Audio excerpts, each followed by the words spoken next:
We're going to hit the intro.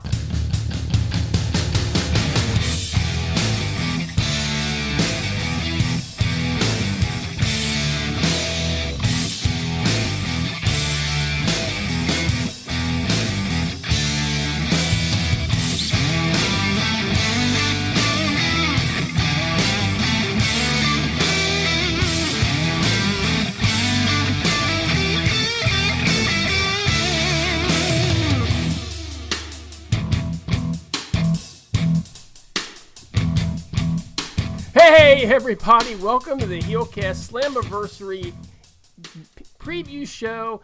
I am Impact Dude, and at the moment I am joined by my good buddy, the Chef himself. Chef, how's it going, bud? I'm good, baby. You know, it's funny because I was thinking about what we were going to say, and I was really excited about this because I miss Heelcast Nation. I'm not going to lie to you. But one of the last times I've been on the Heelcast is when I got in trouble for cursing, and I had to do that unfortunate, Monday Night Chef thing where I had to literally live tweet the entire show. And I was like, I got to bring this up because it was such torture. You know what I mean? I was like, I got to do it. No doubt, man. No doubt whatsoever. So look, folks, we're going to do different this time, okay? This is the Heelcast, and sometimes we just do different stuff. We're going to be live. We're going to be unscripted. We are just going to be chill about the whole thing. We're not even going to kick off right away. We're just going to shoot the shit for a little bit, tweet it out, let everybody know that we're here, and then we're going to kick into the show. So, Chef, you said it's been a while since you've been on the Heelcast. Tell everybody exactly what you've been up to. Oh, man, I recently started with Robert Does Wrestling and Jorge Martinez. So we started this, the Bodega podcast, which is, it's funny because if anybody knows what a bodega is, a corner store, but, we talk about the Hispanics and stuff like that. And we do. And I had to actually bring this up because I had somebody say, well, damn, you only talk about the Hispanics. We're trying to do something different and only talk about that because we happen to be three Puerto Ricans. But we love our Eli Drakes. We love our Sue Youngs and Rosemarys and Allies. And, the list goes on. It's just when you have, we have the Heelcast that completely covers everything. We have, Trent and Kyle, who are completely covering everything. The Six-Sided Podcast and on and on. It was like, I like to do something just a little bit different, and I'm really enjoying what we're about to do here because nothing is your typical, show we're doing. There's no itineraries. There's nothing. We're going straight off the top. So that's all I've been doing. And like I said, I've missed you crazy sons of bitches out there. Except for the guy who was like, I curse too much. You're not too cool. But, it's been a fun time. It's really fun. I'm really enjoying Impact again. So I had to come back here. I'm excited to be back. Now, people know, of course, that you're from Orlando, right? And the show is no longer being broadcast from Orlando. What's the feeling with you and Heel Team 6? And let's talk a little bit about Heel Team 6 here because we got a few minutes, right? Tell the folks, because I obviously know all about Heel Team 6, but tell the folks that are listening about Heel Team 6 and what the mood is with the show, not being down there anymore. I understand you guys are, actually going to some other shows, Jeff. Yeah. It's kind of bittersweet because the people I've met there, when I have moved down, and I actually live in Claremont, the people that I have met there have kind of became like family because, and I'll never forget the first day, we were moving our stuff and we bought our Universal passes and we were so just tired of fucking building everything and moving everything into our new place that we went to Universal. While we were walking through, our mindset's not, oh, hey, Impact is here, completely forgot that Impact was in Orlando. So we see the sign and I'm like, oh my God, I've never been to an Orlando show, so I got to go. And, it took a while for me to, maybe 3 or 4 tables. I got to meet really special people. And I know people that never missed a show since the doors have opened. I know people that have become new or whatever. And one of the wildest things was this moment where Impact might not be coming back now. It might be here late November, maybe early December. I'm not saying definitely, but there's a possibility. But I remember asking them because November maybe a lot has gone on with this year with my son graduating high school. You know, I couldn't go to Impact things because I have 2 kids in school and it was crazy all the time. And, you know, I went to as many as I could. But the real locals, the real fans, not the clowns that sit there and they just fucking look like, you know, they're out of an episode of The Walking Dead or something. But the ones that go and love it and scream it and lose their voice, it was like taking a piece of them away, because I know kids that have been there since the beginning and now they're, you know, 17 years old and they've been watching this since like, you know, 4 or 5. So it's bittersweet because they love the product so much. They understand that it needed change. And Canada hopefully is a really, really good thing. You know, nobody knows yet, but they love it. But at the same time, it took away from us. And now we're going to like MLW. A whole bunch of people are going to NXT because, you know, they love wrestling so much, you know, and you got ARW. So there's a lot of, I mean, let's face it, Orlando is a huge independent scene area. So, you know, they're going out, but it's not, that vibe isn't the Impact Zone. You know what I mean? It's not our people. You know, all right, I went to NXT because I wanted to see Ethan Carter's debut. Facts. It's not a question. You know, MLW is dope. But when you're sitting there, my heart doesn't, it's not for this. Like, I'm an Impact cat. You know what I mean? So, sitting there watching it, I love wrestling. It's fun, but it's not my wrestling. You know what I mean? I don't know if that answers your question, but it sucks because my people love it so much that it became a part of them. And what people don't understand with like the whole Heel Team 6 is it actually started off as a joke, because when Eddie Edwards wind up winning the championship, you know, I wanted to mess with them, and I turned my back on him. You know, I have my people turn our backs, and it wind up being 6 people. So, you know, the 6 of us are sitting there. We're all joking around, acting stupid. We wind up taking, like, the Colin Kaepernick knee every time he would walk by. Just to fuck with him. Eddie, yeah, I mean, Eddie, let me tell you this. Eddie's one of the nicest guys you'll ever meet. I say this a million times. He took it real well. You know, we ribbed him, but, you know, we always showed him love, but not in the Impact Zone. So, at one point, one of my people was like, wow, you're like a fucking team of heels. And I remember looking, and there were 6 of us, and I was like, oh, heel team 6. And then I was joking around with them, and they were like, man, you're dope at drawing, like, draw something. So I drew something, and they were like, yo, let's make shirts. And then it went to, like, you know, heel team 900, because there's so many people all over the place that it became a thing, and it was something that we were trying to do to, like, try to make the Impact Zone more popping, you know what I mean? Like, where more people would get more into it, because like the Raiders have the black hole and you got people in, you know, Darth Vader shit. We were trying to create that. Unfortunately, you know, the Impact Zone is the Impact Zone. See, and this is the kind of stuff that people need to know about the Impact Zone. And if I'm correct, Chef, you guys really became, you know, integrated into the show at times as well. Am I right or not? Oh, yeah. I mean, there's a lady who became Grandma Jenny. One of my guys is the dude, and I mean, we're not supposed to break kayfabe or nothing like that, but he was the guy who got snuffed by Conan.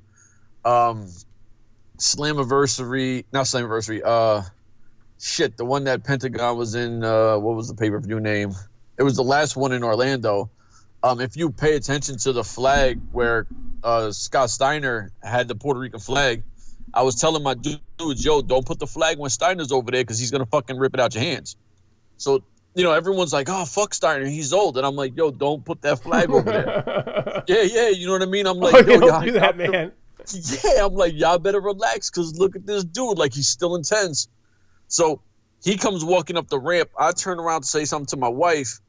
I turn around, and Steiner's really close to me, and he's ready to pull the flag. I wrap my hand. He pulls it. I pull Steiner into me. Now, I got Scott Steiner 2 feet from, not even like a few inches from me, and I'm looking at this guy like, oh, man, maybe I just did the wrong move because it's Scott Steiner. So he looks at me, and he's like, yo, let go of the flag. And I was like, nah, dog. Like, And he's like, let go of the fucking flag. And I'm like, no. And he's like, hey, yo, it's hilarious because I've never seen Scott Steiner so relaxed. He goes, my man, I'm not going to do nothing wrong. Just let go. I'm going to be in the show. And I was like, oh, like, like that little goofy kid, like, oh, that's okay, sure, dude. And I let it go, and he acts like he spits on it, throws on the floor. The LAX guys get a reaction. When he's finished, he actually comes back out and hands it to my boy, and he was like, guys, just let me interact with you guys. You guys are awesome over here. So like, there's been a lot of really cool, dope things that have involved a lot of us. It's just it's hard for fans to understand because they see it and they go, oh, that's the dead zone, or the impact zone sucks. But like, we've literally went out in a hurricane. You know what I mean? Like, the last day before they said, hey guys, stay home because the hurricane is hitting, we were like, okay, we'll come back as soon as it's over. But we literally stayed until they were like, all right, we got to cut the show because the hurricane is like 5 minutes. I had to drive, I had to drive 45 minutes to get home. So this is how much we love the shit, and it sounds stupid if you really think about it, like, wow, it's wrestling and these fucking people are going out in hurricanes. But we stood out there in the rain, the heat, everything. This is how much Impact meant to a lot of these locals. Wow. Well, now look, we got a joiner here, right, Chef? I don't know if you noticed it or not, but we got the return right here, right now, of a full killer. FK9, man, long time no speak. FK9, what up, baby? FK9, I think you're on mute, buddy.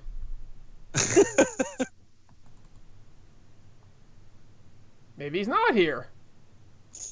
FK9 I'm about to say FK9 might be having some technical difficulties. I say FK9, man, you're showing being in the chat, man. FK9. FK9. Are you there?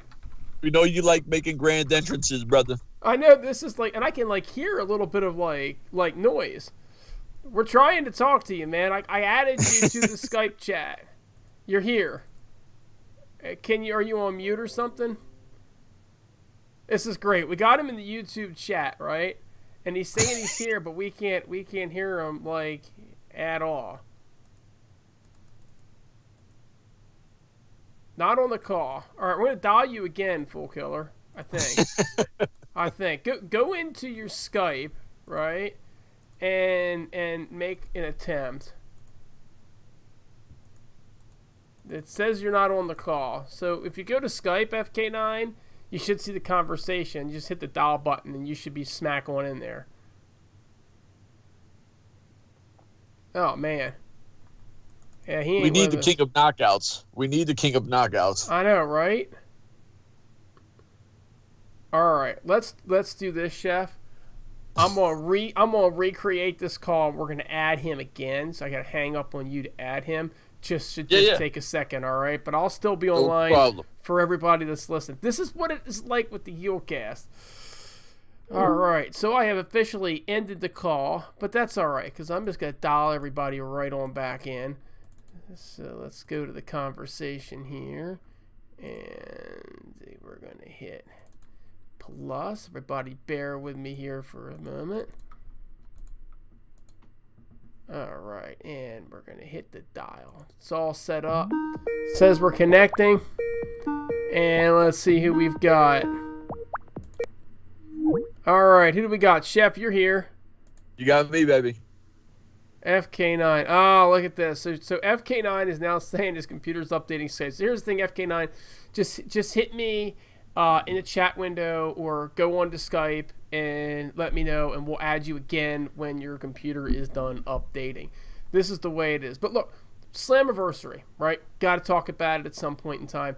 This is a pretty stacked card, Chef.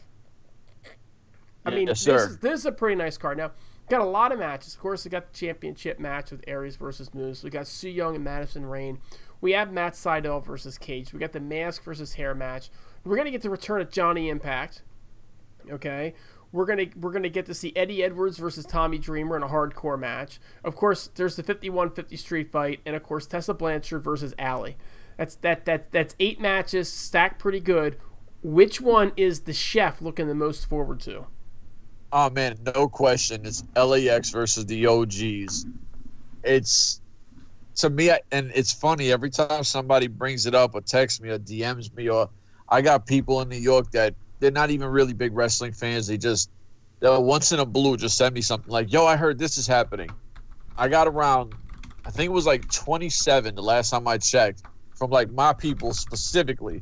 And it was like, yo, you seen this street shit that's about to pop off? And I was like, what are you talking about? Like, and you know, they literally write it like that. They're like, yo, you see this street shit that's about to pop off? And I'm like, yo, I don't even know what you're talking about. Like, yo, be specific. What happened? And they're like, yo, that LAX shit. And I'm like, oh, I know you was watching wrestling again. They were like, yo, that LAX OG shit is about to be the legendary. And I'm like, whoa. Like, you people are marking out for this shit more than I am.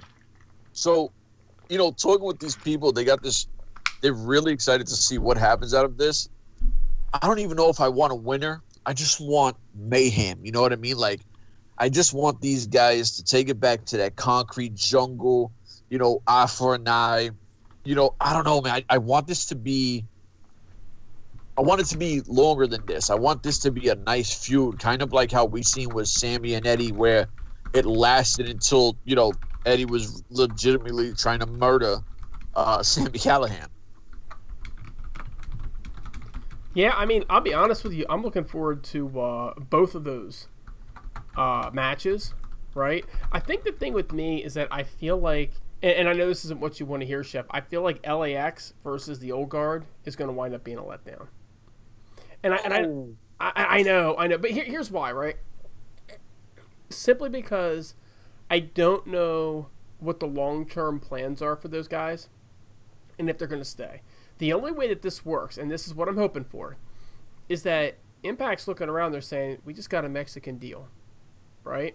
So we want to have more Latinos on the show, and we want to do more with Latino wrestlers. And we've got, you know, these partnerships between AAA and Lucha Underground, okay? And we want to be able to send our guys there, so that they want to have a heavier Latino presence, right? But if that's the case, man, why not just put them all together and let them wreak mayhem on the entire freaking show? Wow. You know what I mean? Wow. And NWO 2.0. I know nobody wants to hear that, but could you imagine what those guys could do if they were just unleashed?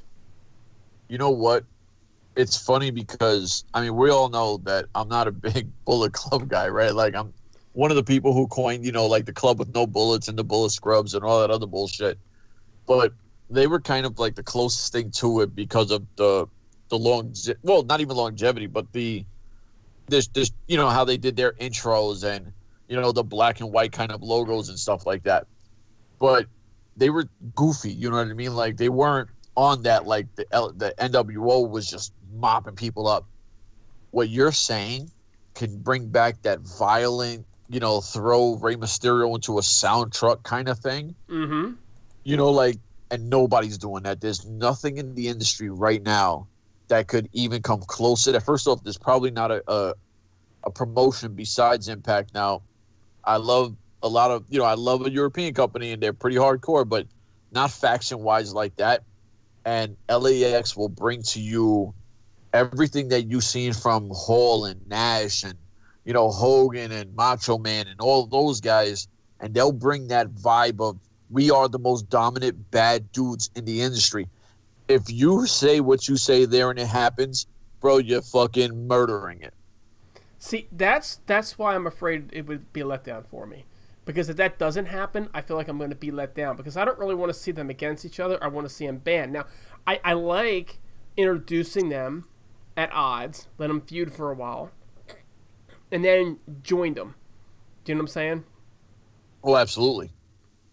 So, I mean, I'm so with this idea. Like, it took, because I had this notion of just them feuding. You know, I didn't even go past that. But if they can feud to a point where they're like, yo, what are we doing? Like, we're killing each other out here when we should be together, and then just wrecking mayhem everywhere. Can you imagine LAX on Lucha Underground? Oh, exactly. This is the point. Now speaking of the show, right? Papaya just added a comment. It's a really good point that he'd like to see PD versus Kross as Slammiversary. Now, you know, as a lot of people are aware of, we interviewed Kevin Kross last week, Killer Kross, I should say, and he did say that he's gonna be at Slammiversary one way or another. Do you think this is a match that gets added to the card, or do you think he's just beating somebody up? You know what? and I'm one of the biggest PD fans. I would love anytime PD does anything, I'm all for it.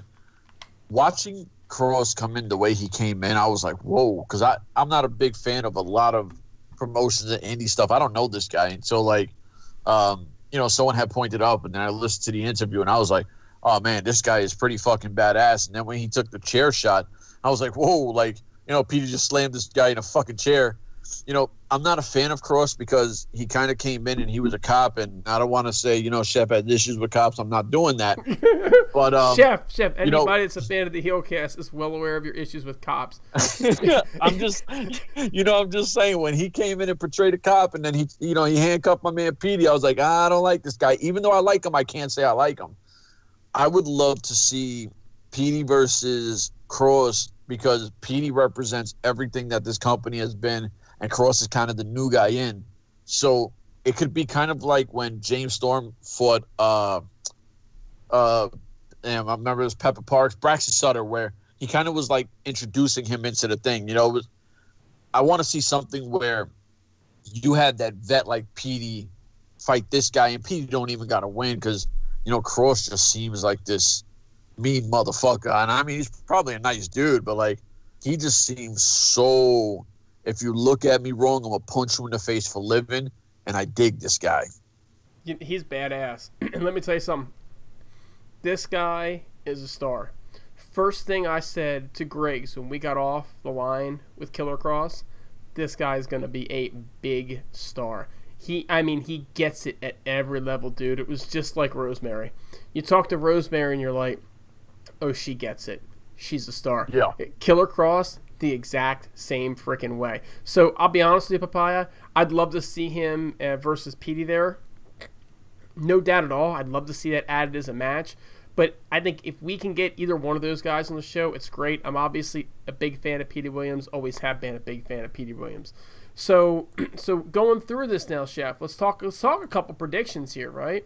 So in that first opening match, right, we're gonna get Allie versus Tessa Blanchard. Who do you have in this match? You know what? I've been thinking about this for a while because I like Tessa. I really do. I kind of dig her entire vibe. Allie is someone that I've loved since Cherry Bomb. I'm not a huge Allie fan because I felt like it took too long to get to where we're finally seeing her. But now that she's kind of Rosemary-ish, like, I don't know how to explain her because she's got this badass hive, I don't know, like a hive link kind of thing. I'm like, okay, Allie's kind of reinventing herself again, and I really like this because it's getting more aggressive. So I'm like, wow, I like Allie, I like Tessa, and I'm trying to juggle, damn, but I'm loyal to Allie because she's been here longer, because I've never been one of those dudes that's out with the old, in with the new, unless you really blow me away, and then I'm like, all right, I can mess with you. So I think I'm going to take, and you know what, I'm going to do something different because we're doing something different. I'm going to take Tessa because I wanted to take Allie, and then I was like, nope, that would be too cliche of what I was going to do, so I'm taking Tessa. All right, awesome. Now we're going to try this thing. We're going to try and get FK9 on here again now. All right, so bear with me, Chef. May have to dump you to get him on. Because what happens is once you add somebody, there's like no way to say I'm kicking you out, and you can't re-add them, and if they don't see it. So all right, so we're gonna hang up, and we're gonna dial back in again, and hopefully we'll get FK9 this time. All right, so I hung up on Chef, and honestly, folks, it's probably better that way. Sometimes you just gotta hang up on people, and we're gonna dial back in. Got FK9 being added this time, hopefully. Chef as well. All right, do we have FK9? We had Chef. FK9 did not pick up. Son of a gun. All right, I'm going to add him as a contact. The thing is, FK9, is you're already a contact of mine.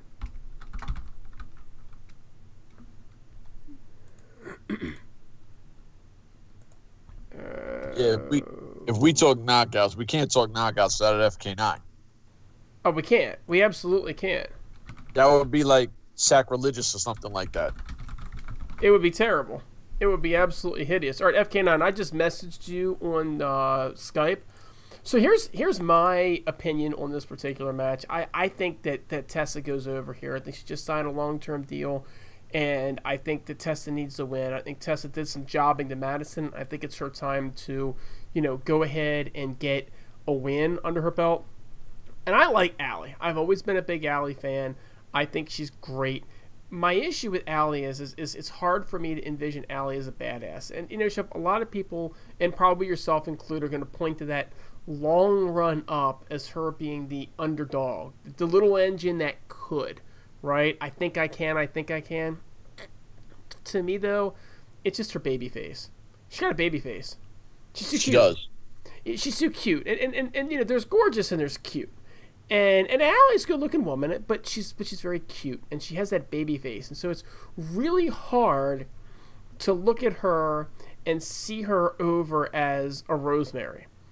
Versus Rosemary walks in and she's just like, oh my God, I am not going to mess with you because you are going to fucking kick my ass.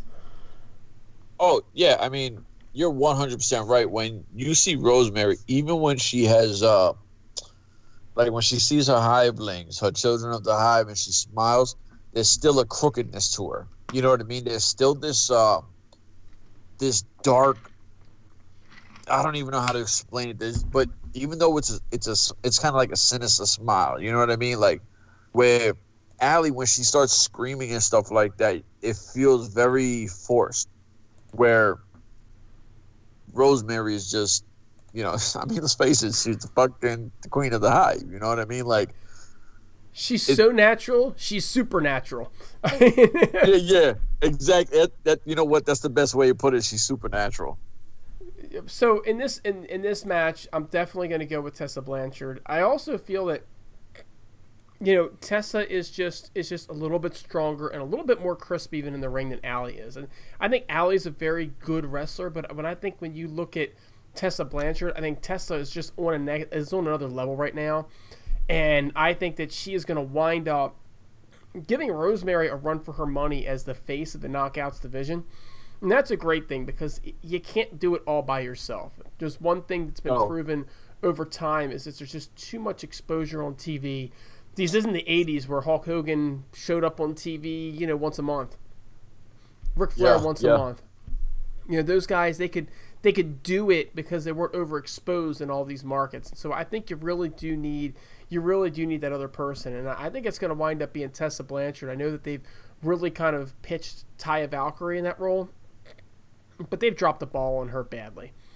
And she's going to take time to get over now. And part of it's her fault, right? She didn't show up in her home country of Canada because she was worried about visa issues because she never had it, renewed. Okay, and then she went off and she got married, and hey, good for her, right? But because of that, they really couldn't push her, and now they got a lot of work to do to bring her back up, and they do need to rebuild her because she's very talented as well. So the next match on the card, and this one, Chef, I am particularly interested in hearing. You talked about the LAX versus the Old Guard. By the way, what's the Z for in Old Guard? I think it's just like OGs, you know what I mean? Like, okay. And, like back in the days doing graffiti or whatever in the 90s, like if anything had an S, you just supplemented it for a Z. Like if you put like TNA dudes and instead of the S, you always put the Z, you know what I mean? Like it was just I think it's a play on that. All right. So who's going to win? You know what? I don't think there's a winner or a loser. It's the fans, right? The fans are the winner. The fans, yeah. I mean, absolutely. I mean, think about it. It's been the last time we've seen Homicide really do anything in a ring was when he did the Gringo Killer to Crazy Steve. It was kind of like we didn't see him for a while. Getting Hernandez back, Kingston finally where he belongs because I'm a big DCC guy. They're the three of my favorite wrestlers, but it was a flop. So you're putting Kingston where he belongs, and you're putting him on a mic. So you have Kingston kind of versus Conan, who both of them are beasts. You have the Young Guns versus, the OGs. This is something that's going to be, hopefully, because like you said, this could be really wrong if it's not done right. But I don't think that anybody needs it more. You know what I mean? I mean, just having Homicide and Hernandez come back into a ring, the place already erupted. You already have that holy shit LAX is back. But we have the new LAX. You know what I mean? Like, these are our generation's guys. So you have the best of both worlds. I think this is a win-win. So I'm calling the fans a win. Yeah, this is tough. This is tough. I mean, it's hard to say because Santana and Ortiz, they did the jobs, you know, while Conan was out, right? And they just kind of getting their, you know, their feet back under them. I'd say Hernandez and Homicide maybe deserve it more. I mean, are the straps on the line at all? I don't think so. You know, I haven't seen, and I've seen graphics, and I haven't seen that part of it, and I think it might not be because a promo Kingston cut was like, we're not even worried about the straps, like, we just gonna beat your asses. So I think maybe it's just like a 51 street fight. We OGs want to, you know, humble you guys, give you a humble slice of whooping, you know, put you back in your place. I think it's more of a, we want to show the world that we're on top. We're the top dogs. You're the phony LAXs. I think it's more of a, whoever wins is the, you know, the true LAX. So if that's the case, right, then I'm definitely going to go with the old guard. Okay, and I'm going to go with the old guard because the straps aren't on the line, and it sets up for a championship match down the line, right? They just arrived. I think that people need to take King more seriously and show that King can outdo Conan. And I think it builds a feud better to have the old guard win. So I'm going to take the old guard over LAX in its current form. And I'm going to throw this out at you, Chef. If they were to blow this thing up and put the two together and make one just massive LAX, who do you make the face of that particular group? The guy that's running after the world championship. Who are you putting in that role? Wow, Jesus. Oh man, I want to say Santana, but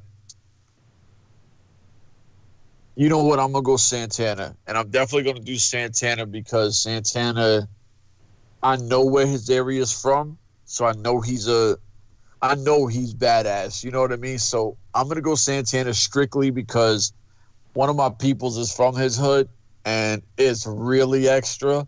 So I'm going Santana, even though I really wanted to say Ortiz. I would not.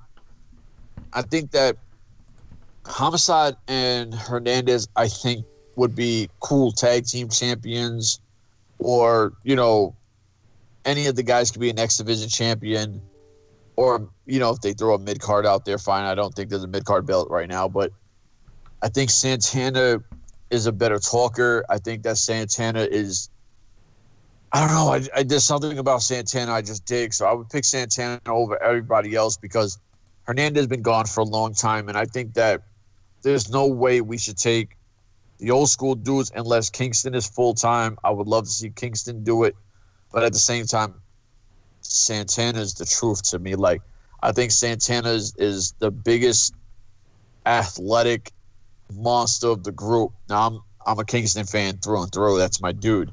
But I think Santana has the most upside of the entire group. What about what the heck? Ooh, that was strange. Somebody was just calling, man. I have no idea who the hell it was. What if I wonder if it's FK9. It would just be a different account. FK9, I'm sending you my my Skype ID, buddy. And if that was you, just tell me it was you that I hung up on. Any rate, so here's the thing. What about Rey Mysterio? You know, I don't know if you remember when they posted that picture when LAX first formed and Rey Mysterio was there. They had actually posted a picture on Instagram where it was Conan. There's a bunch of them, low key, just mad dudes, and Rey Mysterio was there. And I was like, "Hey, I'm gonna add you to the main call, so hang tight, all right?" All right, brother. All right, I think we might actually get FK9 here, if you can believe that. I think we might actually have him, folks. We're gonna try this. I gotta add a different account, one that I've never added before. So let's see what happens here. And... all right, FK9, you have the most strangest account name I've ever seen in my life.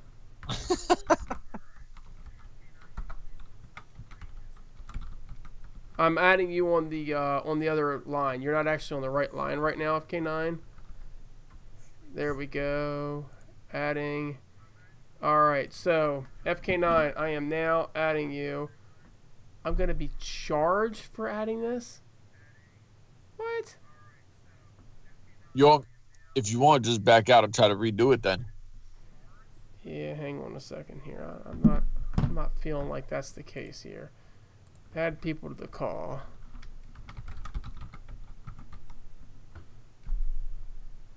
Oh, I was the wrong person. I was adding the other. There's believe it or not, there's another person with this same strange, bizarre thing. All right. I was adding the other. FK9. There's another person which is strange. Yo, FK9, what up, baby? Oh, there we go. We gotcha. What the hell is going on with Skype, man? You had a different account. I don't know. The whole thing, like, my computer updated Skype, and now all my contacts are gone, and the whole thing has like been reconfigured so it doesn't look like it used to. It's like I didn't want to update Skype. I liked it the way it was. Everything was all laid out and simple, and now it's all confusing, and I don't know how this new thing works. This sucks. FK9, what's good, brother? Not Skype right now. Skype is stupid now. Hey, we made it. We made it. We got you on, and I definitely want to just track back because we only got to the second thing, but I really want your opinion on the Tessa Blanchard versus Allie. Like, we can't talk knockouts and not have the king of talking knockouts on. Okay. Tessa Blanchard versus Allie. Well, you know, can't talk knockouts and not have the king of. And we got Larkin now too, by the way. Okay, all right. There's an echo in the building. Well, I think you got to go with Tessa Blanchard on this one, just because I can't believe I'm saying this. She really needs the win after back-to-back losses to Madison fucking Rayne. And I'm not trying to cut you off, brother, but it's about time somebody feels the same way that I do about Tessa losing to Madison. I love you, my man. Dude, don't even get me started, man. I don't know. I don't know how this happened. I don't know how we got here, but we got the most high-profile female signing this company has had, and I don't know how long. And then they take a woman who hasn't won anything in years, hasn't been relevant in even longer, and they say, "Hey, let's take Madison and have Tessa Blanchard lie down for her not once but twice." What the? It's one of those things that make me seriously wonder if there's some backstage political garbage going on, because I don't know how something like that happens otherwise. I really don't. So, I mean, Allie, she can absorb a loss here. I don't think she should be in this spot, honestly. I mean, I don't know why she isn't in the title match. She's the former champion. She hasn't had her rematch yet, but now here she is fighting Tessa Blanchard. Okay, well, you know, she can eat the loss to Tessa Blanchard. It's fine. But Tessa really can't take another loss without seriously damaging her even more than they already have. So I think you have to put Tessa over here. I think a better question is whether or not she gets involved in the title match, which, I mean, we'll get to that later. But for this one, I think you got to go with Tessa. As much as I like Allie, I think Tessa needs it more. And the fact that she's in a position where she needs a win just to not lose any more than she has kind of really frustrates me, but that's where we are. So Larkin, welcome to the show, buddy. How's everybody doing? We're just kicking back and having a blast, man. All right. Happy to be on the show. What do you think about Tessa Blanchard versus Allie? Now, you see here, My fault. My fault. You started it off with the man thing. My fault. My fault. that's all good. Oh, man. I mean, I'm a big Tessa Blanchard fan. I like Allie as well, but I think it's just, like FK9 put it, Tessa losing to Madison, F and Rayne all those times. And, man, she's got to get a W, so I got to go with Tessa Blanchard for the win over Miss Allie. Now, look, we're talking knockouts, right? Okay. And we're not doing anything in any particular order. We're just going through this thing and having some fun.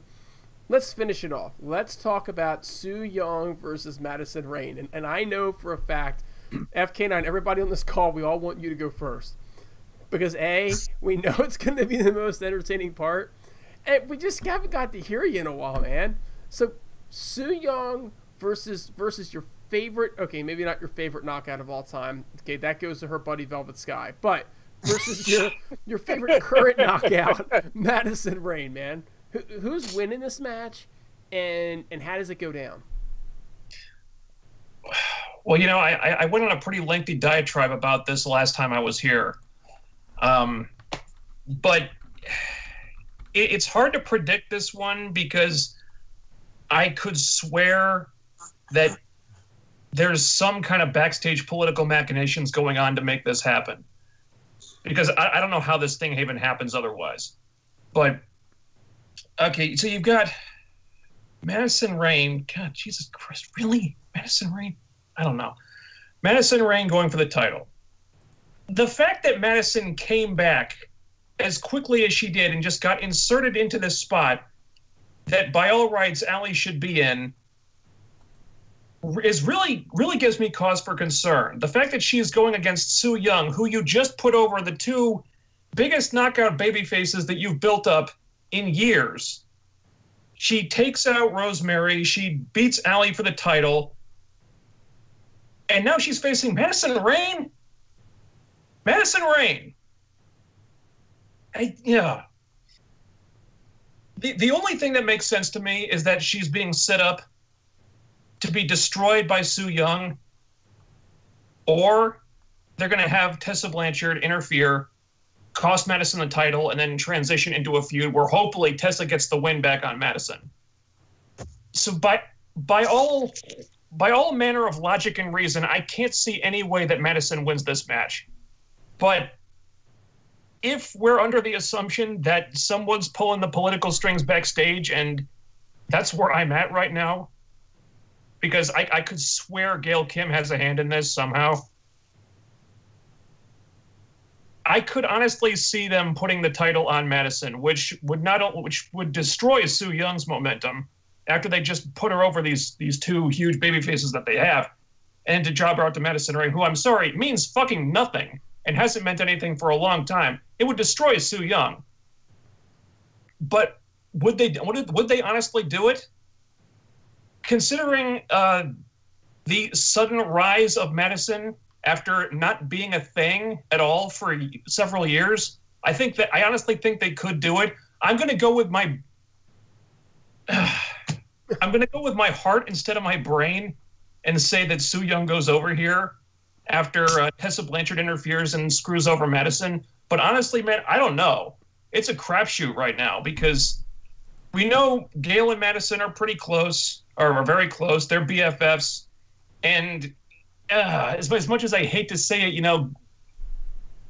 all the evidence that we've accrued over a number of years points to, Gail always kind of looking out for herself and her buddies and maybe giving her and her friends the priority over what's best for the division. I'm not going to say too much about this, but it's hard to deny once you look at everything that's happened. Would Gail have enough political stroke to to get Madison put over here? Would she do that? I'd like to think that she wouldn't, but honestly, I don't know. I'm going to say that Su Yung goes over. Tessa gets involved. She costs Madison the title. Maybe Allie gets involved too. I don't know. It would make sense for her, but either way, I don't see this thing ending clean. Either, I don't know. Maybe Allie gets involved and costs Su the title, or Tessa gets involved. She costs Madison the title. But this thing is not ending clean. all I can do is hope and pray that someone clears veil and they do the right thing and just keep Sue's momentum going, because they did something cool with her. Well, what they did with Rosemary, that has to pay off.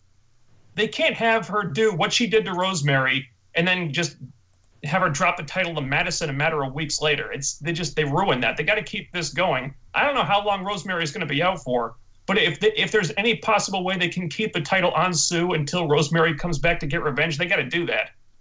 Because if they have her drop the title now, they're just going to ruin it. They'll throw it away, and that's frankly idiotic. So I'm gonna say I may end up eating my words on this one, but I'm gonna say that they do the smart thing, the sane thing, and they have Su Yung go over here. Wow. He's very sure of himself, folks. FK9, 100% on this one. Larkin, do you agree with that? Where's your head on this one? I can't follow that, man, but I'll give my opinion. That's why I'm not. That's why we went to you. You guys are giving me too much credit. Well, dude, that was beautifully said. Yeah. There's not giving you too much credit when you kill it the way you killed it. There's not giving credit. It's giving you props because you murdered it. I don't know. I think I murdered it a lot better the last time, but all right. Well, what I'm about to say, I know is probably going to make my good friend Chef very mad, but so here we go. You better shut your mouth, bro. Better all shut the more your mouth. reason. Listen to what I have to say here, Chef. Well, I mean, you're telling me you're going to piss me off. Why am I going to be like, yeah, this is a good idea? No, first of all, I was going to say I agree with FK9. Su Yung all the way. For the love of God, please not Madison Rayne, because both Saturday and Sunday. Saturday, she has a Women of Honor Championship match against Sumi Sakai, and then Sunday, she's fighting Su Yung for the title. So I hope both nights she loses. So I'm just going to say right now, Su Yung all the way. Dude, more than that, Madison just on Twitter just the other day, she challenged Tessa Blanchard to a match at All In. I know. I saw that. All in. Absolutely. Why the fuck is this happening? Why is Madison Rayne a thing again all of a sudden? This makes no sense. Yeah. It's 2018 and Madison Rayne is a thing? What the fuck is Twilight Zone? What the fuck? Dude, you set him up for this. You set him up. Oh, hell yeah, I did. All right, put some sense around it for him, Chef. Put some sense around it for him, my friend. Go ahead, Chef. All right. The one thing I'm going to say is I don't know how long Rosemary's going to be out for, right? And I kind of complained about it, but the more I thought about it, I was like, oh, this would be pretty cool.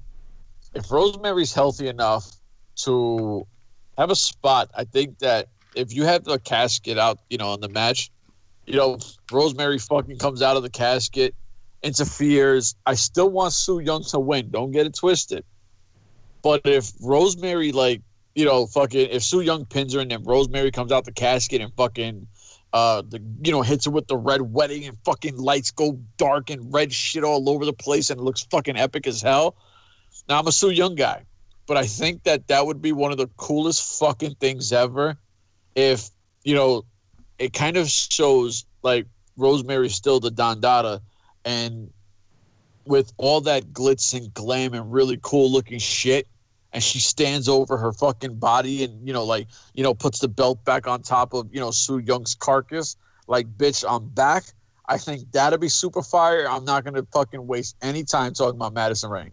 All right, so here's the thing, Chef. First of all, Rosemary had surgery and is recovering, right? So ACL surgery does take a while to recover from. You typically feel like $1 million at 3 months, but you're not really healed for a year. So, FK9 saying she's wearing a knee brace and is moving around right. That feels about right for that time for that injury. I had the same surgery, and that's right about right. You feel a lot better than you actually are. Being a wrestler, she's able to control her motion a little bit better than if she was doing something that wasn't scripted. So she may be able to protect it a little bit better because they're working together to protect it versus, being as random. So she might be a little bit limited, but she could be back a little sooner, but not quite yet. Now, well, I just want her to do a spot, I don't want her to wrestle or nothing. Absolutely. Maybe even just hit her with the red mist and she goes down. I just want her to come out of a fucking casket. I don't know why I want Rosemary to come out of a casket, but I got the sick fascination with her coming out of a casket. Like, we all have that sick fascination, dude. But here's the thing. Here's the greatest thing at all is that as crazy as FK9 just went, I'm like, FK9, dude, are you sitting right now? Oh, man, don't do this to him. I'm going there. I'm going Don't there. do this to him. Do you know who I'm pulling for in this match? I have decided I really, really, really, really, really want Madison Rayne. Okay. Oh, man. Oh, I'm going to say on. it. Oh, you're damn Come on. right. In fact, dude, no. I want her to win. Now, the question is, why the hell would anybody want somebody who's jobbed the last few years, right, and was never that good to begin with, to actually win? Is Impact Dude completely out of his mind? Yes, he is completely out of his mind, but that is a different story. The reason is Saturday night and All In. See, I want Madison Rayne to walk out on Sunday with the ROH belt. And then I want her to walk out with both belts. That signals partnership potential between the two companies. I then want her to go to All In against Tessa Blanchard and drop both belts. See, the point here is that conventionally, Su Yung, she's more over. Su Yung, she's the better talent right now. But they haven't. Look, FK9, I'm reading the chat window. They haven't even justified why Madison exists. I understand your point, but she does exist, and this could be what you guys are talking about the booking in the back. The bottom line is, when Madison booked that division, she did actually book herself to job. She jobbed everybody, and she put everybody over. So she probably got some brownie points for that. The bottom line is, think about the plus side of having that same person as champion in both companies. As far as Sumi Sakai is concerned, you know, this will be her 5th title defense. You know, how many title defenses do you expect them to have? She's the first ever women's champion. She's got to lose at some point in time. Why not put it on the prettier American, right? You know, your own person. In Ring of Honor, they don't really have their own person. They have Kelly freaking Klein. And I know you guys like Kelly Klein, but she's not exactly a household name anyway. Madison Rayne brings them a better scope of attention. Their fans know Madison Rayne, so that's not a concern. And because she kind of went to Ring of Honor after getting out of Impact, she's not going to be viewed as an Impact person coming over by the Ring of Honor fan base. So this is probably why she got chosen, and I'm sure politics play into account as well. But the FK9 is going crazy in the chat window, by the way.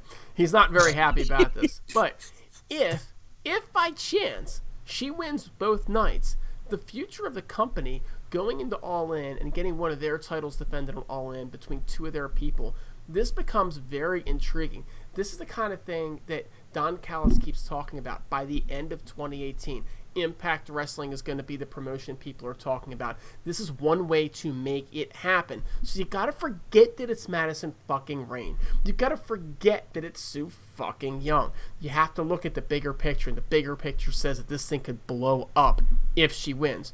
Do I think she wins? You know what? They're doing a really good job at taking this and making this look like she is just completely out of her element in the woods, being surrounded by all of these people and painting her into a corner. Makes for a hell of an underdog story in a match. And the lead-in gives you pause to think they could be booking her to win. I do not think they book her to win if she loses Saturday night, though. So to me, she wins Saturday night, she wins Sunday night. She loses Saturday night, she loses Sunday night.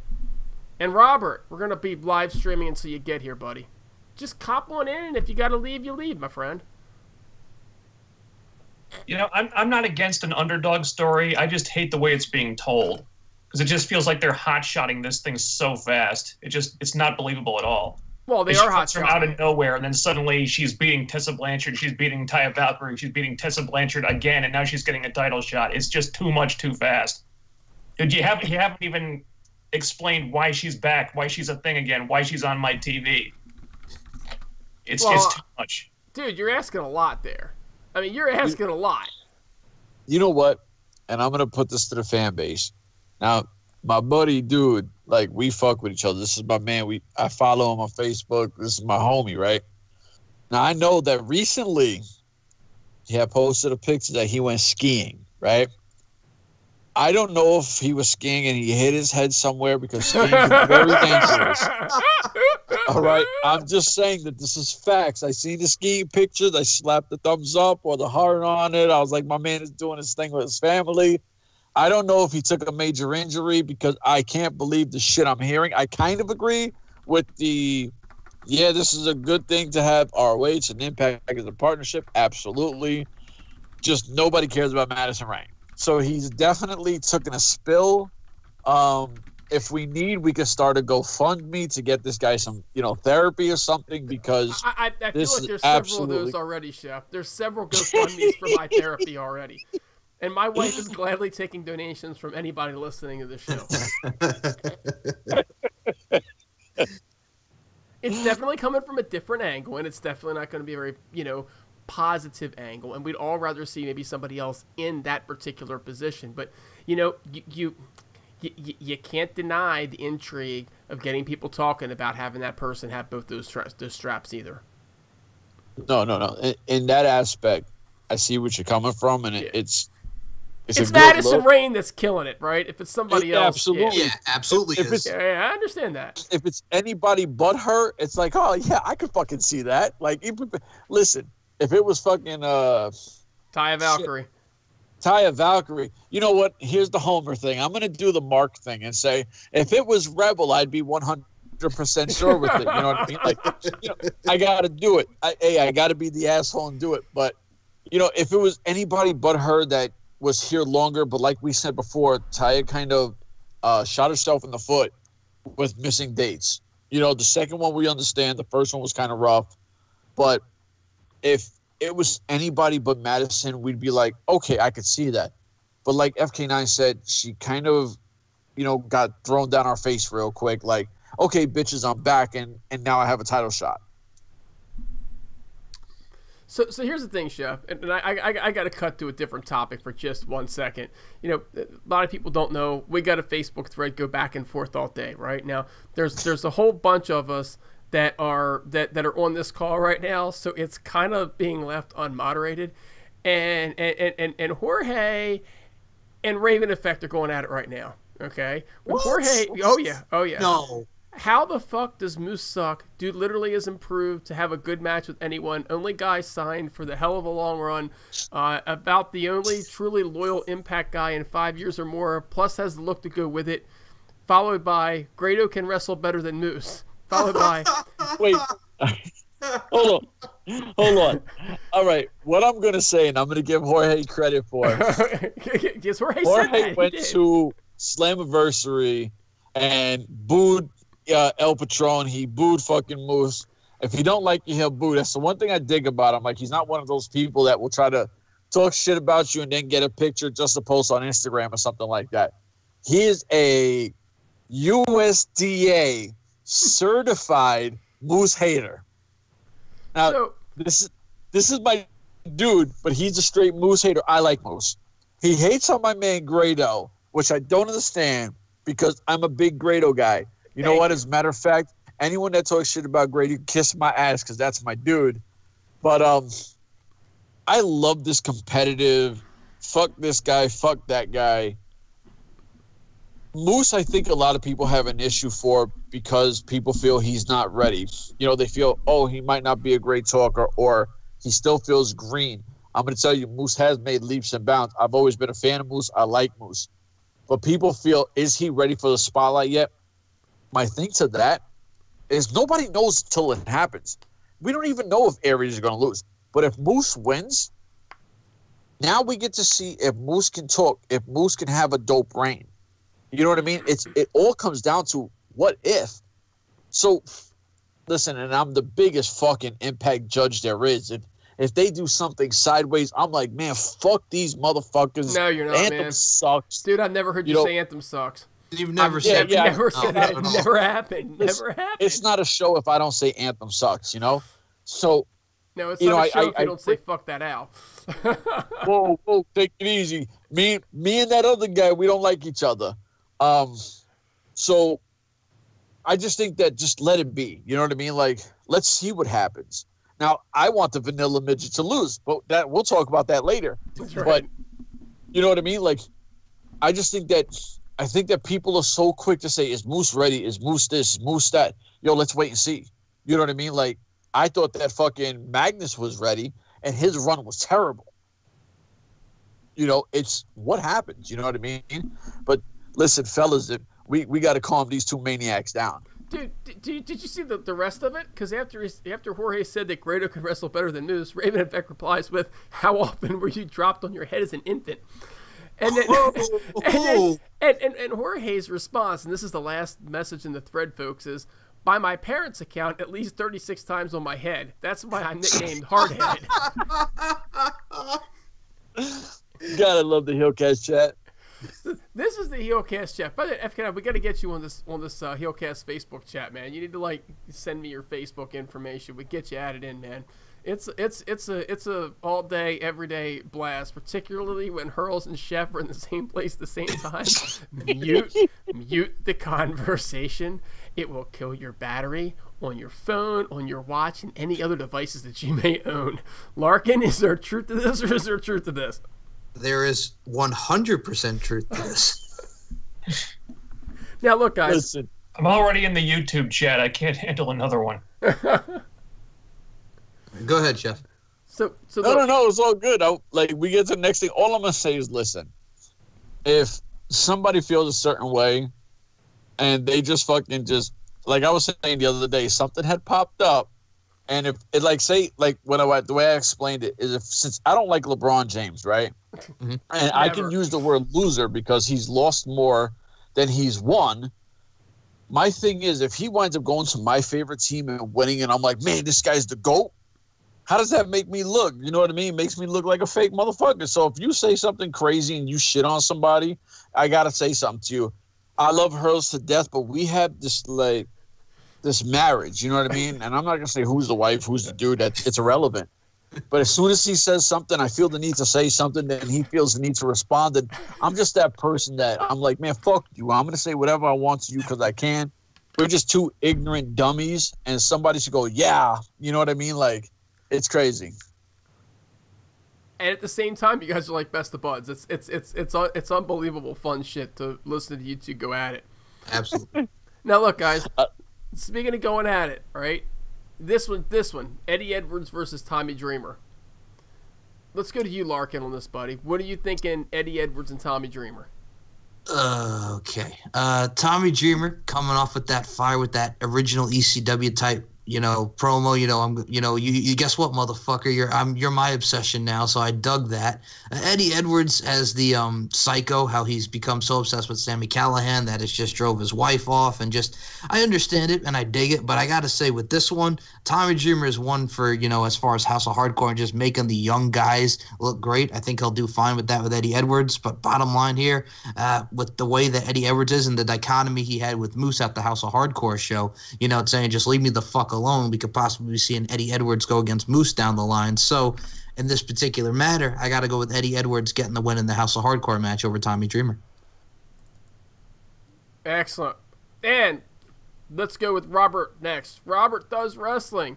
Robert, you've joined, man. Welcome. Robert. All right, it's showing him in the window. Robert. Unless that's 98 degrees, I don't know. No. He literally is that good looking. He literally is that good looking. Now he dropped out the call. He asked me to send him a link to join it, and I'm like, dude, I don't know how to add a link to this thing. Okay. This Skype update sucks. I'm gonna tell you right I don't know how anything works. Like you guys, I'm mostly technologically illiterate as far as that goes, but everything else I'm pretty good, and I can admit it. I think, Chef, you can admit as far as technologically illiterate as well. I think you got. Larkin, I tell people all the time that I'm computer stupid. Oh yeah. Robert, is that you, buddy? Yeah, I finally made it. Excellent. And guys, I am anything but computer stupid, but when it comes to Skype, man, it is just ugly. It's like Robert, you're asking me to get you a link, and I'm like, I'm inside the Skype program. I can't even figure out if I've dialed you, how to kick you off and add you back. It's like I right click and it's like nothing happens, and then I click on you and it's like thank you very much. So, any rate, so we're talking Eddie Edwards, right? Well, we were talking Eddie Edwards. Let's talk Eddie Edwards and Tommy Dreamer. Robert, what's your take on this match, man? You got anything special to say about this? Yeah, I have Eddie Edwards winning. And by the way, Andre Corbio, he was talking with me, and he gave me the idea of seeing Sami Callihan and, Eddie Edwards working together as a team. Would you be interested in seeing that direction? It's an interesting one, absolutely. You know what? I gotta cut you guys off because, and I'm gonna have to hit up Andre Corbio, because if he just told you that, I'm gonna have to tell him, don't be stealing my ideas and claiming that, because like 4 or 5 weeks ago I said that. Dude. All right. Corbio was on the group for this show and never freaking responded. So I'm looking at it as he shouldn't be adding anything to this. I'm just saying. Well, it's true, man. Listen, don't make me pull up the files, because it's weeks ago. I literally said that it would be so dope to have Nutso Eddie be embraced by Sami Callihan. Like, yo, like, I know what you want. Like, let me help you get it. You know what I mean? Like, Nutso Eddie is the dopest thing in Impact. And then, I'm a big LAX guy. I think that, and it's crazy that I just kind of like jumped into being the biggest Eddie Edwards fan as a crazy Eddie Edwards. Like, I don't like Eddie plain blah vanilla guy. This Eddie Edwards, where he wants to like murder people and beat the shit out of people, I love this guy to death. Like, it gives him this serious dope character, and I want to see Eddie just fucking destroy Tommy Dreamer to a point where maybe we don't see Tommy for a little while. Like, just break this guy in pieces and just be embraced by that nutso shit and join Sami Callihan as a tag team. But I'm done. You guys, my fault for jumping in. I don't know. Yeah, by all means. FK9, what do you think about making them a tag team? And who wins this match? Well, is Tommy Dreamer going to win a match at Slammiversary? Gee, let me think about this. I don't see any way that Eddie doesn't win. I have to admit, this whole direction that they've taken with him has kind of gone off the rails for me. It really started when the week of the Forest Brawl, where he says, "Yeah, I'm going to go murder Sami Callihan. No big deal. I'm just going to take this cameraman and he's going to film me as I murder Sami Callihan. Then everything's going to be fine." And it's like, yeah, you guys took this too far, and it's really hard to invest in it now. And now suddenly, I'm not sure how we transition from that to Eddie thinking that Tommy Dreamer is sleeping with his wife. I guess that's why they're fighting now.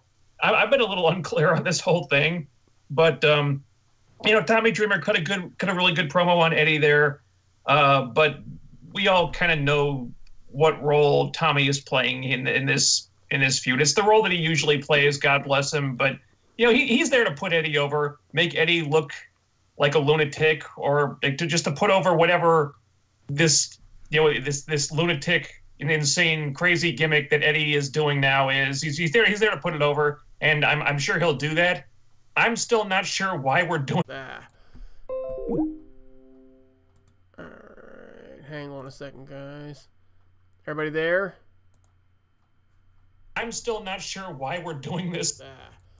Alright, we there, guys? What I'm looking for is most of what are they gonna do with Pentagon. That is what what I am looking forward the most, because I don't see them taking the mask, but that wouldn't surprise me. Also, I'm like 50-50 on that match. So either way, keep the show is good, so I'm gonna keep listening to it. So thanks for having me for a quick second. You're very welcome. Okay. Awesome. All right, so Robert's jumping off. There was some kind of technical difficulty or whatnot. I think that my internet flipped or something like that. So, well, hold on, Impact Dude. I gotta say something, because Robert brought something up that was great. I mean, Pentagon Jr. and Sami Callihan, mask versus hair. The dichotomy that those two have: Jeremiah Crane, Sami Callihan, and Lucha Underground. Pentagon Dark as the Lucha Underground champion. Just the whole nine. I think Pentagon and Sami is going to be really good, and I think this is a matchup where we see Sami go bald. I think you're right on that one, my friend. I got this thing, and I had bring it up when we did the Bodega podcast, that I don't know what it is with the American fascination of taking the mask off one of these luchador type of dudes. Like, that mask is more than just a piece of leather or material. You know what I mean? Like, that mask, you know, it's a way of their culture. And to me, it kind of annoys the shit out of me that this happens again. Because I'm like, wow, why the fuck do we keep having these, I'm going to take your mask thing? Like, it just annoys the shit out of me, because that would be like somebody pissing on the American flag. Like, why the fuck would you do that? Like, it just makes no sense to me. You know what I mean? Like, and it's not like a heel heat, because let's face it, fucking, I like Sami Callihan. I hated this guy. I didn't even give a shit who he was. And then I watched this guy, and he kind of reminds me of like Mick Foley, like back in like the 90s and shit, where Mick Foley got fucked up, and you were like, wow, this guy's like the best loser ever. You know what I mean? Like, he was so fun to watch. And you know he was going to get pummeled and his ass kicked, but he was so fun to watch get his ass kicked. And if you look at Sami Callihan, he doesn't win matches. Like, this guy gets pummeled all the time, but you happen to like this guy because he's like the most dopest loser ever. You know what I mean? Like, he's just this bad motherfucker who gets fucked up, and you're like, I like this guy. I don't know what it is about him, but I like him. You know what I mean? But when you stick him with this match, listen, I finally started growing my hair back, because fucking, you know, I'm like 38 years old, and some of my friends are bald, and I got this fucking glorious, and I got blonde hair. God knows fucking why I got blonde hair now, but I got mad hair going on, and I refuse to think that it's cool to cut your hair. You know what I mean? Like, I feel bad for both of these guys. And I'll say this right now, the whole Sami Callihan thing, dude's been doing his thing. They just announced that him and Marty Scurll are going to go at it on the Jericho Cruise, so there's a lot of stuff coming up from Sami Callihan's end. Sami Callihan is a guy that you just hate. Period. Like, he could be like the greatest guy, but am I right or not, Larkin? You're just gonna hate him. You just hate him. You just want to punch him. If you walked up to Sami Callihan, wouldn't you just want to hit him with a right hook? Because he's just a mean, nasty, vile son of a bitch. And damn, I love myself some Sami Callihan. Oh yeah, and he uses the infamous Brian Pillman line, you know, calling Don Callis Book a Man. So. Yeah, exactly. I mean, the point is that you actually dislike Sami Callihan. He never breaks kayfabe, man. He's always in your face. I hate you. I'm the draw. Screw you. And you're like, I want more. I want more. And somebody's gonna kill him. I mean, this is 2018, right? Somebody is gonna go ape shit on him and kill him. But then again, you listen to Jim Cornette talk about back in the day when they used to go down to Louisiana. And they beat up on Junkyard Dog, and they'd have to be escorted out of the place and take off out of that town as fast as they could, because the people wanted to kill him. You know, he'd tell you they had guns pulled on him and everything else. That's what's going to happen to Sami Callihan. And he is... Folks like Sami Callihan and Rosemary, because I got to give her props as well, do not break kayfabe, and it's really working out for him. And I just hope some of these other folks will do the same thing. Just stay in character all the time. I know it's hard. No, social media is 24/7 these days, but just stay in your character and take it to the bank. But there's no reason to think the Pentagon is going to give up his mask. That's the most idiotic thing that I've ever heard of. He's not giving up his mask, so he's going over in this match. Sami's going to cut his hair. He doesn't need it anyway. It's not like he's got like the long flowing locks of Ric Flair or Hulk Hogan back in the day. He'll cut it. It'll grow back. Nobody's going to miss it. But he's still going to be that vile SOB. And they'll probably cut him while they're cutting his hair or something. I have no idea why this feud exists. No, I'm serious. It's true, though. You're right. Sami was feuding with Eddie Edwards, and I thought that was still going on. And then suddenly he's feuding with Pentagon, which I assume that's playing off of some kind of history they have in Lucha Underground, which I don't watch. But... here comes this Pentagon feud from out of nowhere, and I'm like, where the hell did this come from? I don't know, but I think it's a real testament to Sami Callihan that I'm actually as invested in it as I am, because I think Sami is a rarity in this era of the cool heel. Everyone's because a lot of people who play heels on television, they're not really trying to get heel heat, not like the traditional kind where they actually get booed. They're just trying to be cooler than the other guy. Sami's not like that. He goes out there to make you hate him. Like he wants people to despise him, like they're throwing like rotten vegetables and like eggs and shit at him in the ring. That's the kind of heel he tries to be, and it works so well. I've said this before. Like he might as well be like the best pure heel in wrestling right now. That's how good he is. Like when he does those selfie promos with the shaky cam stuff, like I'm paying attention. And there's not a lot of people I can say that when he talks, I'm listening, and he's doing everything he possibly can to just make people despise him. And even though I'm not sure where this feud even came from, I care just because of how good of a heel he is. And I don't know, mask versus hair. I don't know. I mean, is Sami? We've never gotten any indication that Sami's hair is that important to him. Does he have any special attachment to it? I don't know. I guess it took a while to grow out that long. I've got pretty long hair at this point. That took a while to grow out. I'd be hesitant to cut it off, but it's not like it would kill me if I had to do it. And I think Pentagon is in some kind of mask versus mask match in Mexico, like after Slammiversary, so he's not losing that mask. So I guess, Sami loses, he gets his hair cut, and it'll be fine because it'll grow back, and in the meantime, it'll give Sami an excuse to be even more pissed off and an even bigger asshole than he already is. And that's great because it's a role he excels at. 100%. Yeah, that's pretty intense. We love Sami Callihan. Who thinks that Sami Callihan should be a future world champion? And who thinks that it just doesn't matter? I do. You what? I think that in another year and a half, a year, he could be the face of Impact Wrestling as the heavyweight champion, no question. I don't think there's anybody that right now that has the talk of Sami Callihan. I think that he's the most talked about Impact roster guy, period. And he accentuates OVE a lot. Dude, he saved OVE. Uh-huh. Remember when yes, they showed up? They showed up last year as awkward baby faces. It didn't work at all. But one heel turn and adding Sami Callihan to the act later, and they're one of the coolest acts in the company now. Yeah, those guys can't cut a promo to save their life. Mm-mm. They're just fucking bland. But you put Sami Callihan with them, and all of a sudden you're like, oh, fucking OVE came out of left field. No, this is what happens when you have someone that can speak on the mic. Sami is so fucking legit that it's disgusting. At the same point in time, does he need to be the world champion? Because I could see him being the heel face of the company and being the Roddy Piper that never wins it. And nobody cares or misses it. Oh, for sure. I mean, I'm not sure he needs the belt. No, I'm not sure it adds anything to the character of Sami Callihan for Sami Callihan to actually be the world champion. It doesn't, but I think that for the kind of platform he's putting Impact on, I think that you reward him with it, even if it's a short reign. You know what I mean? Well, that's just it. I mean, I'm not suggesting that he doesn't deserve it at all.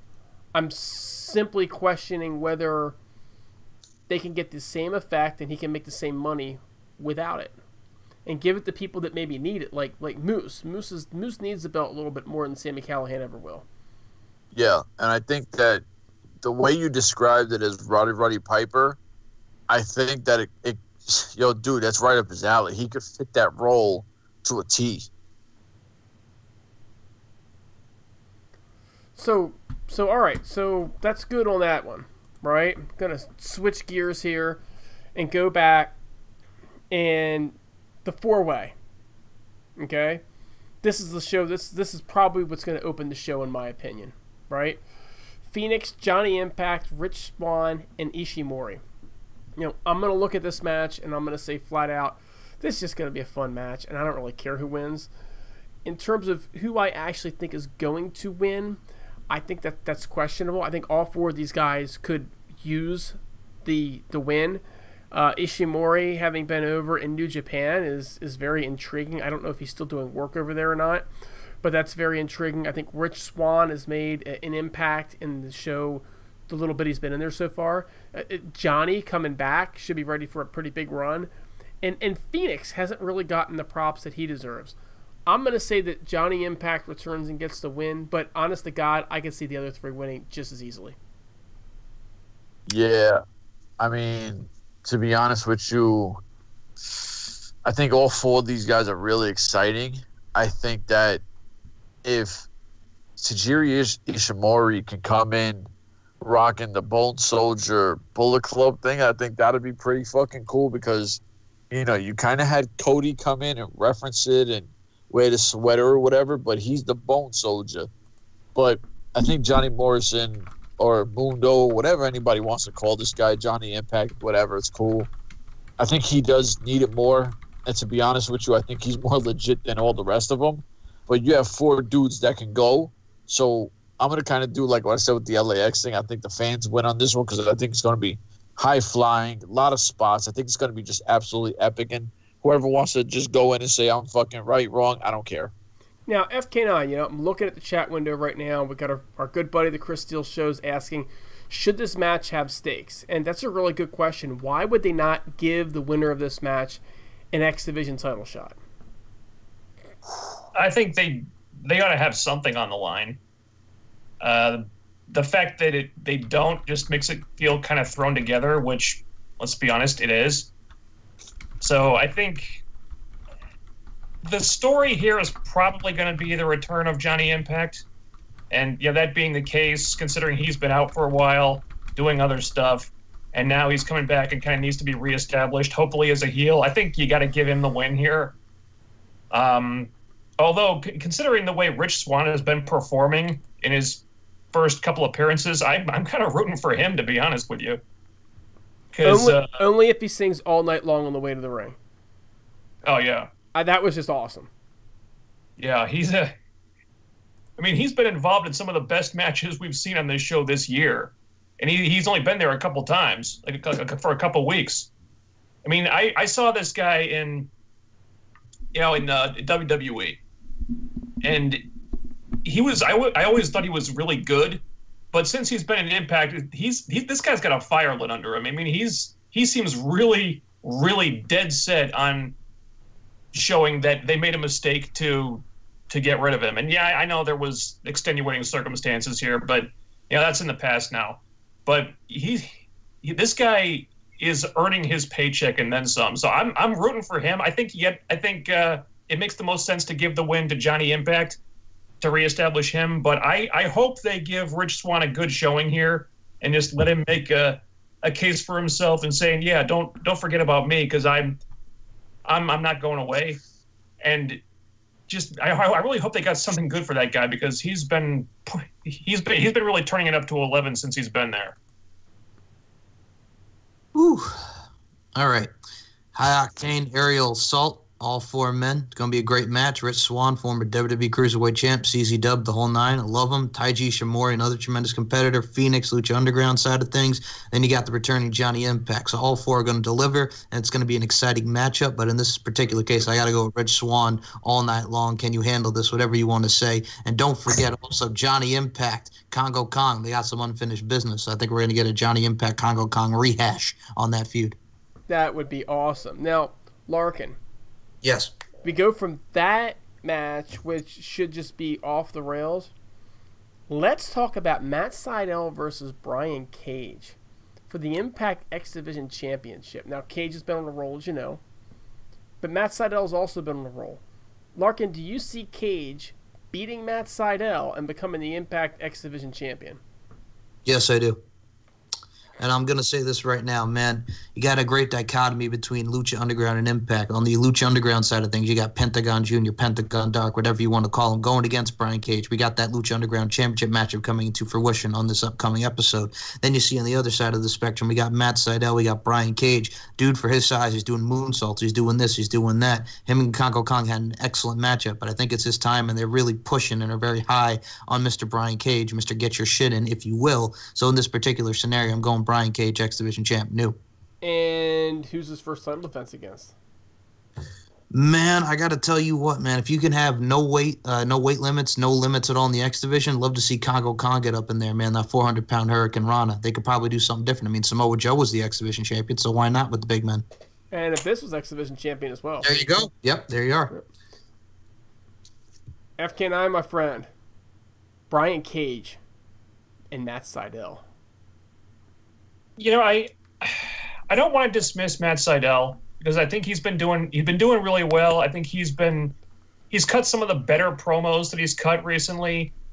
But and that's a guy that's never really been known for promos, I guess. But the whole third eye thing still feels kind of weird. I don't know that it's caught on all that much. And then on the other side of the ring, you've got Brian Cage, who just had a hell of a main event match against Kongo Kong. And honestly, I don't know how you don't give it to Brian Cage here, even though it's, at a glance, it might seem a little weird to have him in the X division, but honestly, to me, it kind of feels like he's another Samoa Joe type. Where what's the old slogan? It's not about weight limits; it's about no limits. Yep.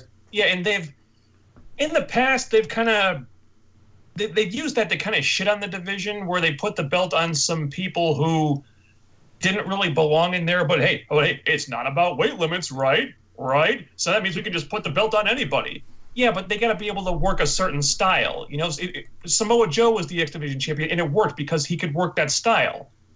But you put it on somebody like an Abyss, and it doesn't really work. But Brian Cage is another Samoa Joe type. He can work that high risk, high flying style, even though he's a huge guy. So I think if they could establish him as like the new Samoa Joe, they could really do something with this. And Sidell already kind of escaped him once, so I don't see how that happens again. I think they give the X Division title to Brian Cage. Only question is, who the hell could possibly compete with him in the X Division? There's really no one. That's kind of my thing too. I look at it as, if they give this strap to Brian Cage, who's going to compete with him? The only answer I can come up with is potentially Johnny Impact. If he wins the 4-way and he feuds with Cage for a while, but I'd like to see him finish off his unfinished business with Kongo Kong. Anyway, the only positive for putting Brian Cage in this position as X Division champ is it keeps him busy for a few months. Gives him an opportunity to shake up the heavyweight division, build up Moose type of a thing. And not have to have Brian Cage just run in and win the Impact World Championship, which is clearly where he's headed. I mean, we talked about whether or not Sami Callihan, needs, not deserves, but needs a title run. I think the Cage needs a title run, right? And deserves it as well. But I think they need to build him up a little bit more. So I can see Brian Cage winning this match. And I could see him not winning this match. I could see somebody coming out and causing him to not win the match. And the person I'd like to see that be, Killer Kross, right? So Killer Kross has said that he's going to be at Slammiversary in some particular fashion. Wouldn't it be great to see Killer Kross come out and attack Brian Cage, allowing Matt Sidell to score the major upset, keep the X Division Championship, and then kick off Brian Cage versus Killer Kross? So, I can see that as well. So, I'm teeter-tottering on this one, kind of like, FK9 on Su Yung versus Madison Rayne. Every time I think about it, I say, well, Cage is going to win. Well, maybe this happens. So, I think that my head says Brian Cage is going to win. My heart says that Brian Cage gets screwed out of it and goes on what I think would be an epic feud with Killer Kross, because those two guys going at it would just be intense. I'm going to tell you right now, man, speaking of Killer Kross, that dynamic again with the whole Lucha Underground Impact Wrestling. One side of things, you got him as the Mystery X Attacker doing his thing on Impact. Then you look at him in Lucha Underground as the leader of the Rabbit Tribe. We had the death, we had the murder, we had the sacrifice of one Masquerada Sagrada this week. Paul London and the Rabbit Tribe pretty much making a sacrifice. So you get to see him on Lucha Underground as well. Chef, what are you thinking? How the hell do I follow up this shit? Like, I mean, you guys, listen, I completely agree with you 100%, dude. Honestly, I can't tell, because when you said, who do you think could, fight Cage? I was like, oh, Johnny Impact. You said Johnny Impact. I was like, all right, that's what I was going to say. So I co-sign. I put the chef approval on everything you say. I'm going to write that down. Everything that I say from here on out, I got the chef approval on. As long as I'm talking Brian Cage versus Matt Sidell, I'm good to go. As soon as I start talking anything else, then that's it and we're out. All right, so listen up. Now we go to the main event, and I'm not gonna lie. When I look at this card, quite frankly, maybe I'm less excited for Tessa Blanchard versus Allie. But really, this main event is just not exciting for me. Chef, I'm going to you first because I know that you're probably not going to be the most positive on this. But in my opinion, they have done a decent job at building it outside the ring. But they haven't really given me any reason to invest in this as a title match. I want Moose as world champion in 2018. I will say that again. I want him as world champion in 2018. I'm just not sure that I want him at Slammiversary. I think I want to see him lose, and I think I want to see them actually give him a little bit more in-ring time leading up to it. Maybe put him in the role of the underdog as opposed to twice the size of Austin Aries. At the same point in time, I'm not sold on Austin Aries as a champ either, Chef. Now, I know Raven Effect, he just shit his pants. He can't believe it. He's screaming. he's dropping F-bombs. He's going to unfriend me on Facebook. But quite frankly, it's a bland run. It's been a bland run. People, they diss Pentagon Jr.'s run, but at least Pentagon Jr. had the killer mask, and he was something new and refreshing to look at. So I'm not as excited for this match. I think Moose goes over in this match just because I think that they decided that this is his time. And I think, Chef mentioned earlier, you don't know what you've got in Moose until he actually goes out and does it. And I said the same thing about Lashley. I was not a happy camper when Lashley beat EY. And I'm going to say it in part because EY was my guy. But Lashley was just so raw. When he left Impact the first time, it was like, oh, thank God he's gone, and please don't come back. Then they basically give him the World Championship run simply because MVP got injured. And it was like, why this guy? Well, the rest is history. I mean, dude went out, he improved every week, he fucking knocked it out of the park. He was insane. He was a champion's champion. There is no doubt he was a champion, and you won't know with Moose until he actually sees it. Moose is a guy I've always liked from the very first time when he debuted in Ring of Honor. I was like, I like this guy. And I've always liked him since. He comes from a very close to where I live. And actually, Rich Swann's in the same area as is Eli Drake. Two other guys I really like. So maybe I'm a little bit of a homer with him. I want to see him win. I'm not sure now's the time. But I'm going with Moose. Chef, have at it, my friend, because I know you got lots to say on this one. Yeah, definitely. Like, I'm not a fan of vanilla midget fucking Austin Aries. Like, look, I gotta say it the way it is. And as much as I love Raven, like I love Raven, that's my dude. But like, he's got this sick obsession with him. There's nothing I believe in with Austin Aries. Like, the last time we seen him, this is what I keep trying to explain to people. The last time we see him in Impact, Rockstar Spud put the boots to asses and kicked them out from beating him. He comes back, and I'm a big Eli Drake guy. I love Eli Drake. He comes back, beats my man Eli Drake in less than 21 seconds. So I have this salty fucking whatever. I just got this salty thing with him. He's boring to me. I've never been a fan of him. He just, like, the way I see it now, I don't want to sound extra or try to sound like a goon or nothing, but a heavyweight champ, that word means a lot. Like, when I think heavyweight champ, I think of fucking The Rock or Bobby Lashley, fucking Mike Tyson. Guys that if I walk up to them, I feel like if I slap the shit out of them, they would just not move, grab me, rip me in half, or like rip my arm off and beat me in the head with my own arm. Like a guy cannot take. I look at Austin Aries and I feel like, man, if this guy looked at me, I'd fucking slap this dude and he'd just sit there and bleed. You know what I mean? And I'm not trying to be a tough guy or belittle the guy, because that's not it. He puts his work in to, give fans entertainment, and I love people like that. It's just I'm not a believer of him. Moose, I don't know if he's ready, but like I said, I think that we don't know what he can do until he does it. So people need to fucking relax and take it easy. But Austin Aries is not the guy. He's not the face of your company. This whole belt collector thing, and we all know, like, in the chat I talk, most of these belts nobody ever even heard of. You know what I mean? Like, I don't even know these companies. Where I can name one female, and I'm sure I'm not even going to say it. I'll let Larkin say her name, but she's got more belts and more companies that people ever heard of. She's the real belt collector. So I'm tired of Austin Aries. Kick his little vanilla midget ass to the side. Let him do a fucking X Division or fucking do nothing. Like, I don't give a shit what he does. Give Moose the belt. Let's see what he does.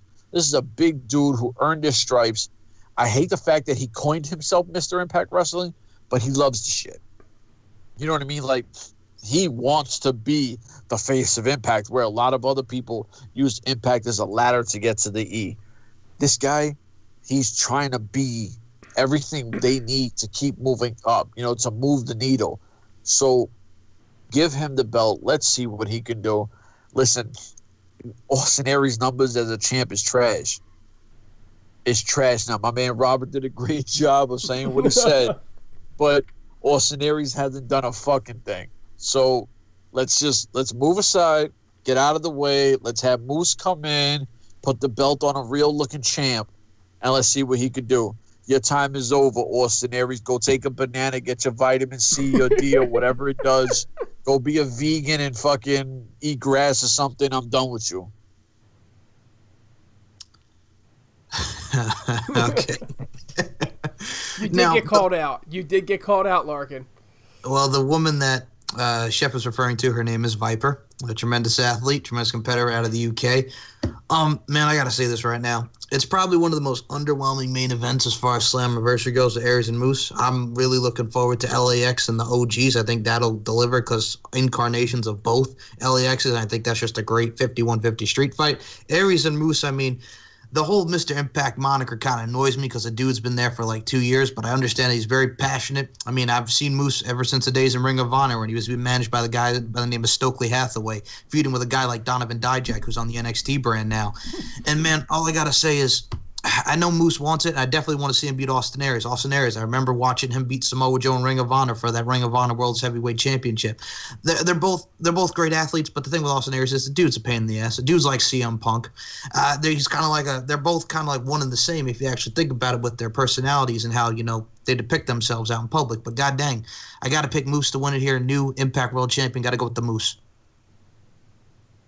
I'm kind of in the same boat as Dude in that I'm not as excited about this main event as I want to be, and I probably should be. But I'm kind of in a different boat as everyone else in that I think the problem is on Moose's end. And it's not really because of anything he did, but he hasn't really had a consistent build-up.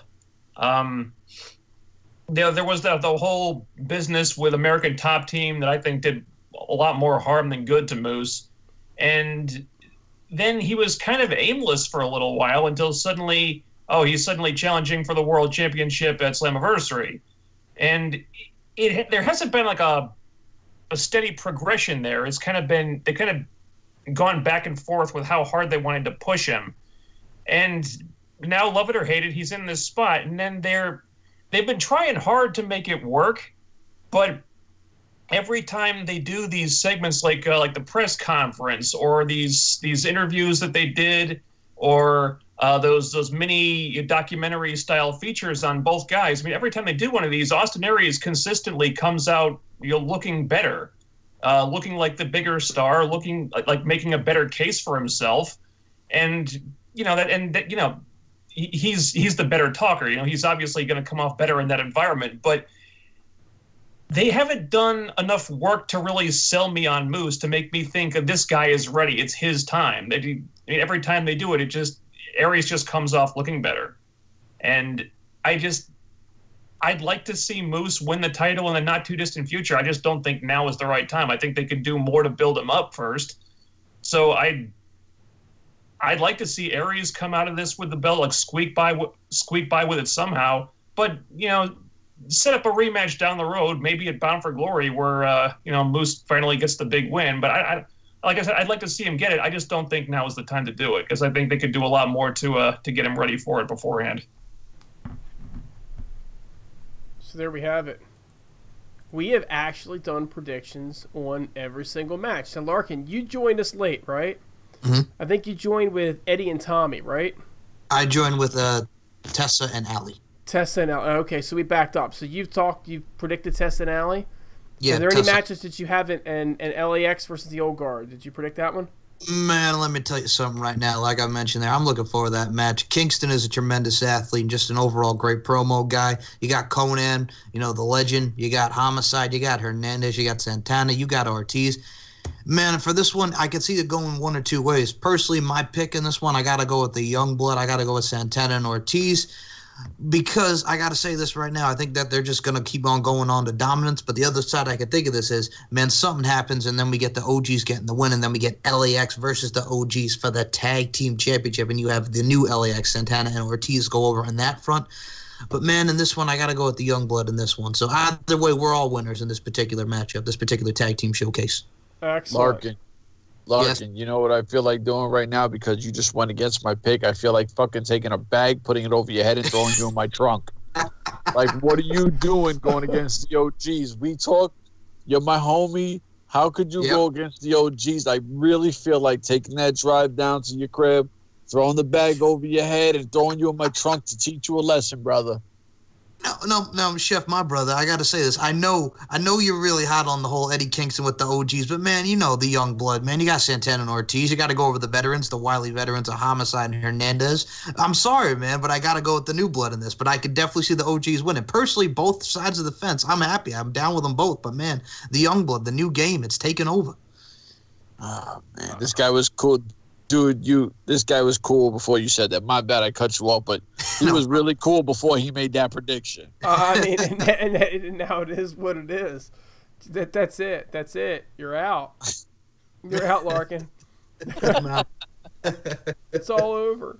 It's all over. So before we wrap up here, let's just talk surprises and debuts. Anybody got any wild predictions for big surprises and debuts? You know what?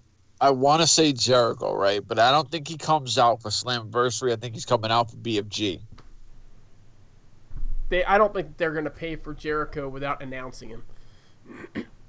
No, that's what I'm saying. Like a BFG kind of thing. What about you, FK9? What are you thinking? I got nothing.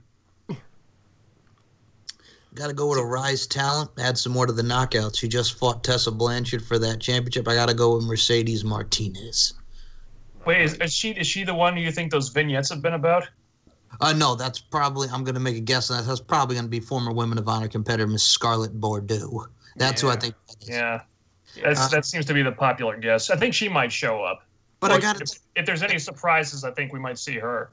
I got to tell you, man, though, the reason why I say Mercedes Martinez is you got a girl who's like a 16-year veteran, et cetera, et cetera. And would add a lot to the division. Great wrestler. She was in the inaugural Mae Young Classic. We've seen her on Rise. She's done a couple matches on NXT. One in particular was against Ember Moon. The girl's got it. She's got the tools, and I think she would be great in addition to the Knockouts division.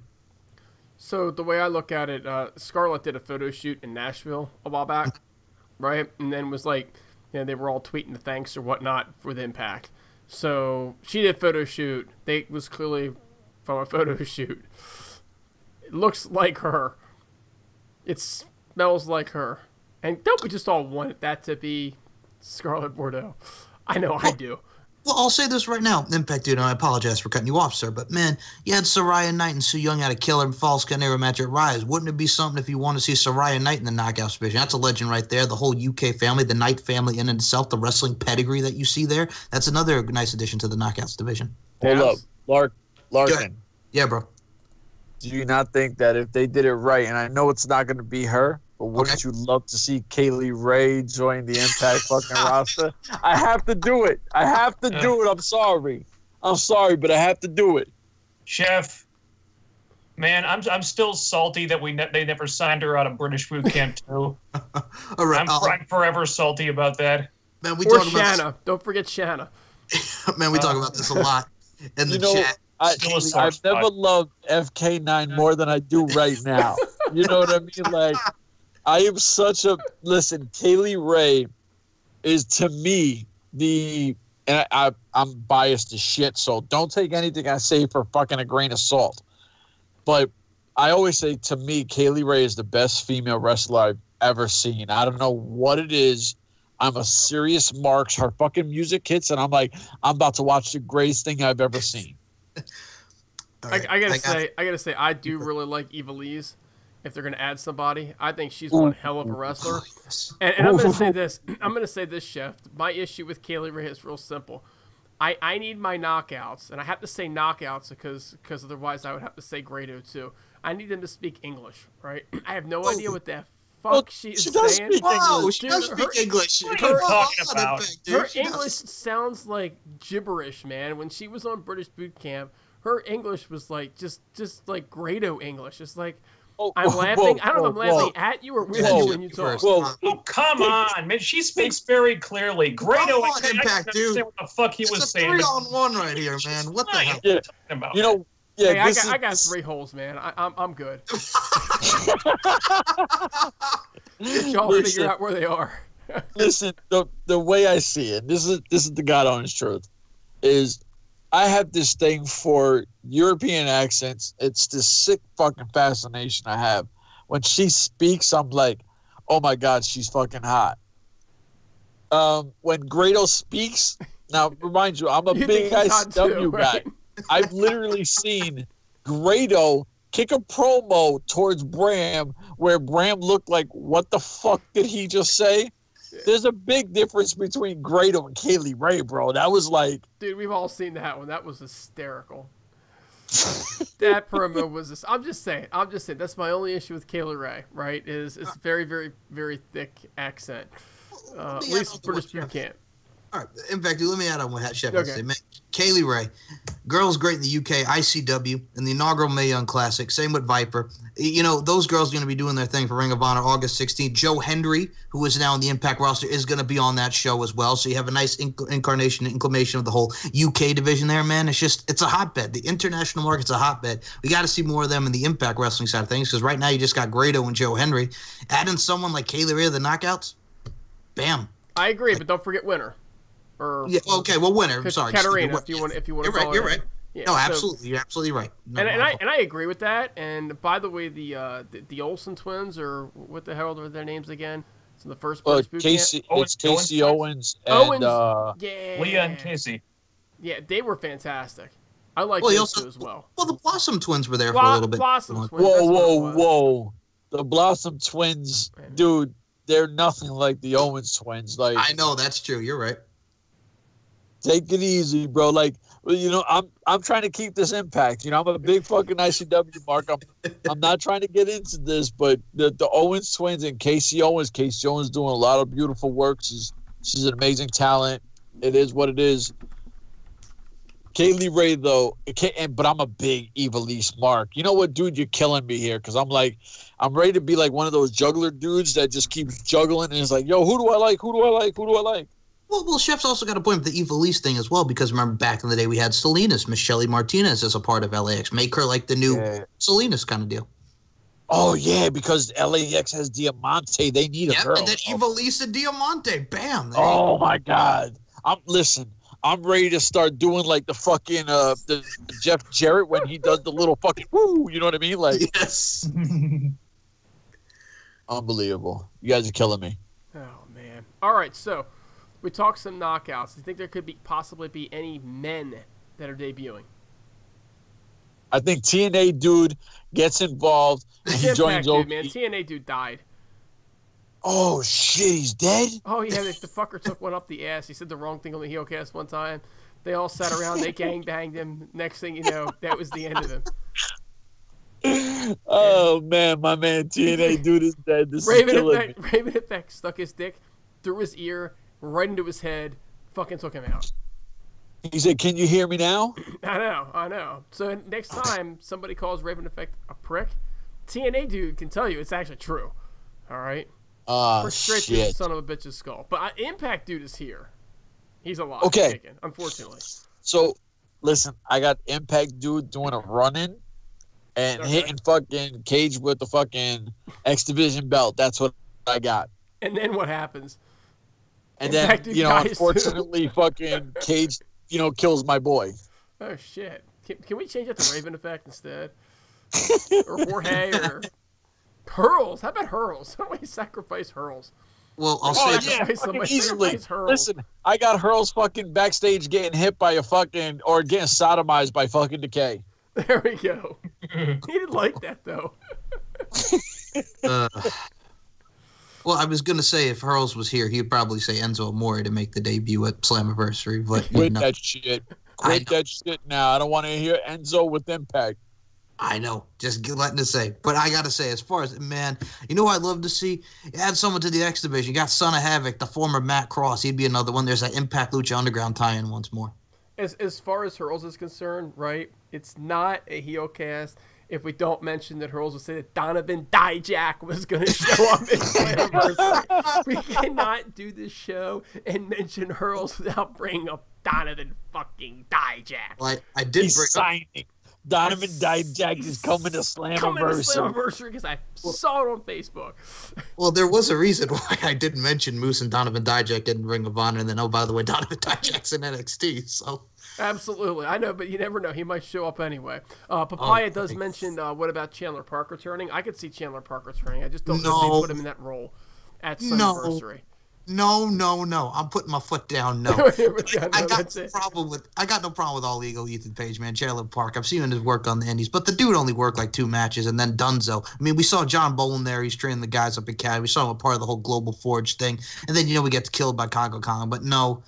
But if they repackage him, fine. But I don't know, man. But yeah, that's just, I'm not feeling that All Ego Ethan Page Chandler Park deal. I mean, apparently he's tweeting out that he is ready for a return, and hinting that he's coming back. And he did it as Chandler Park. I agree with you. Bring it back as All Ego Ethan Page, but that tweet kind of lends itself to think he might show up. I don't know at Slammiversary though. I mean, I just don't think that they're going to have a return of somebody like him at Slammiversary. Besides, I don't know what he does. Who's he going to mix it up with? Grado. He's going to mix it up with Grado, and he's going to get his ass fucking kicked by Grado the Great. O'Darg the Great. O'Darg the Great. That's what he's going to get his ass kicked, or by the prestigious one. He comes out and he gets beat up by Allie or something. I don't know. I personally don't see any big debuts, to be honest with you folks. I think we're probably just going to see people that we've already seen. I think maybe Killer Kross comes out and does something. Well, Impact, dude, I'll mention this as well. I mentioned Knockouts, man. You got one in Jessica Havoc, the former Knockouts champion back in 2014 during the Destination America run. Sami Callihan is their booze. They're together. They're an item. What about Jessica Havoc back up in the Knockouts division? I think that all depends on where Impact feels that people are with some of the comments that she made. I think at some point in time, it's like, all right, fine, enough's enough. Don't worry about it. I don't know when that is, but I think it's a political thing more than anything else. And also, what kind of shape is she in? Is she in good wrestling shape? And then ultimately, what does she add to the division and what does she add to storylines? She could be the monster character that they don't have right now.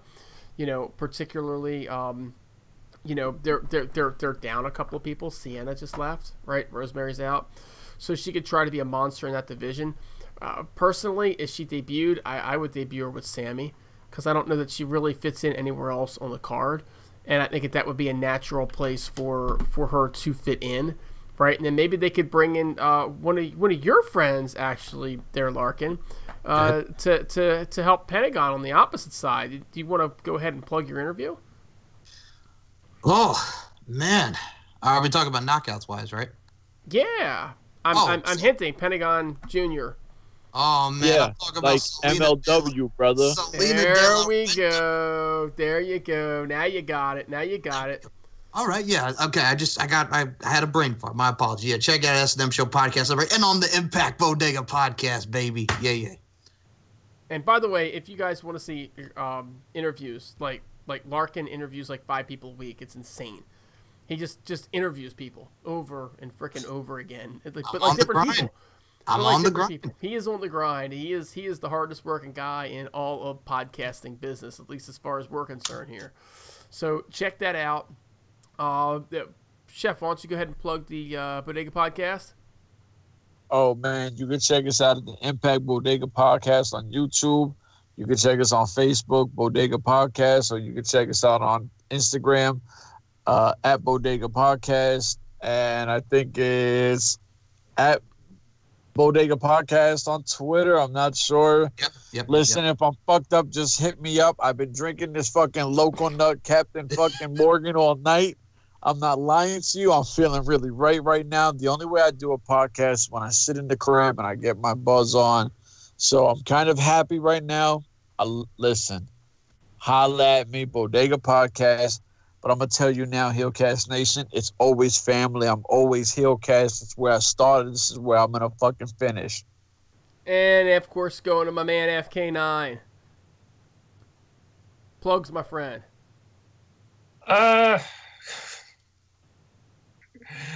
Follow me on Twitter at TheRealFK9.